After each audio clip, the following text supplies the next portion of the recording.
Бул адам Кыргыз тарыхында өзүнүн акылы, күрөшү жана мекенге болгон сүйүүсү менен калган инсандардын бири. Анын ысымы Жусуп Абдрахманов. Жусуп Абдрахманов Кыргыз мамлекеттүүлүгүнүн негиздөөчүлөрүнүн бири. Ал болгону 27 жашында Кыргыз автономиялуу областынын биринчи жетекчиси болуп шайланган. Элдин укугун коргоо, билимди жайылтуу, Кыргызстандын аймактык бүтүндүгүн камсыз кылуу анын башкы максаттары болгон.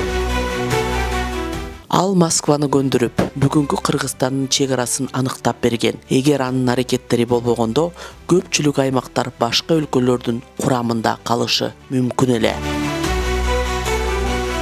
Бирок бул баатыр адам Сталиндик репрессиянын курмандыгы болду. Ал 1938 жылы атылып кетти.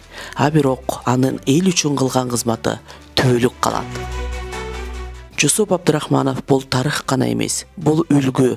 Биз анын иштеринин улантуучу муунубуз.